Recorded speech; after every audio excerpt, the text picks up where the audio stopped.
Just one day now after 2 women became the first to complete the very difficult Army Ranger training, now women could soon become Navy SEALs if they can meet those requirements. Joining me is retired U.S. Marine Corporal Gunnery Sergeant Jessie Jane Duff.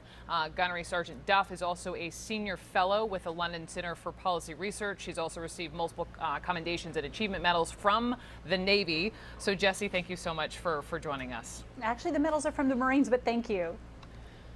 So many, thank you so much for coming on. Thank you. You know, this is one of those great news stories, but it seems like the more I read about it this morning, it's like it's a great news story. But so Yes. as we learned, you know, with the 2 women who passed the Army Ranger School, but they're also women who can't take on combat positions. I'm wondering, you know, if these female, you know, women can become SEALs, would there be limitations to female SEALs as well? Exactly. So what my biggest question is, we have no historical data that demonstrates what the attrition rates for women are in long-term combat operations.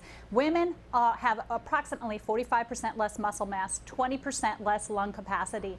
What are we doing? Setting up for failure? First of all, I congratulate the 2 women who are West Point graduates for advancing through Ranger School. But many, many, many women have failed, and not a single female has passed infantry officer course yet with the Marine Corps. So this is going to have a long-term impact upon them medically. Are we going to see them complete an enlistment in 4 years? Are they going to even get to do 20 years?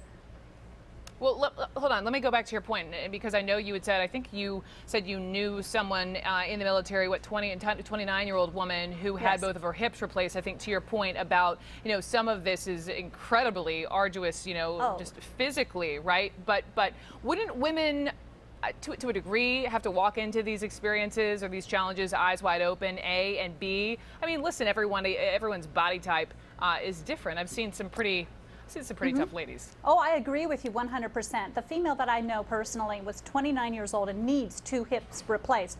And essentially that was after carrying the packs for long hauls. When you're in a combat situation, you're going to carry gear that's going to weigh 75 pounds plus, along with a Kevlar helmet, flak jacket, and various weapons. With that said, you're doing this every single day. There's a great article everybody should read by Captain Katie Petronio that was published that said, "Get over it, we are not all equal." She served in Iraq and Afghanistan, and she was a combat engineer. With the training that she had to endure, the non-stop out there in the hostile environment, ready to meet the enemy any given day, she ended up becoming infertile, along with muscle atrophy and a wide range of ailments, I should say. She noticed that she deteriorated at a much more rapid rate than men.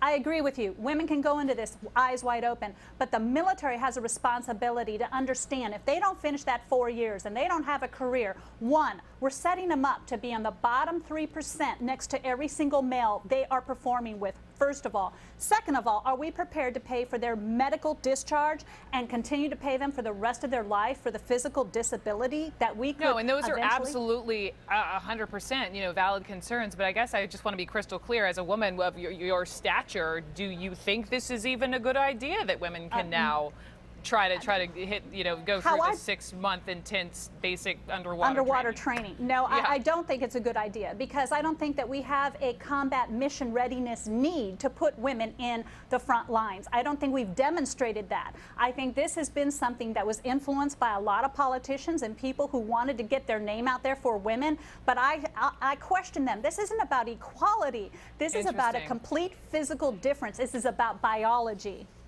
When will you know it is about equality and not about politics? Well, I would say it would be about equality if women were equally capable of doing the job. And we know right now, in our officer candidate school in the Marine Corps, we've had discharge rates as high as 50%, where the males are roughly around 16%.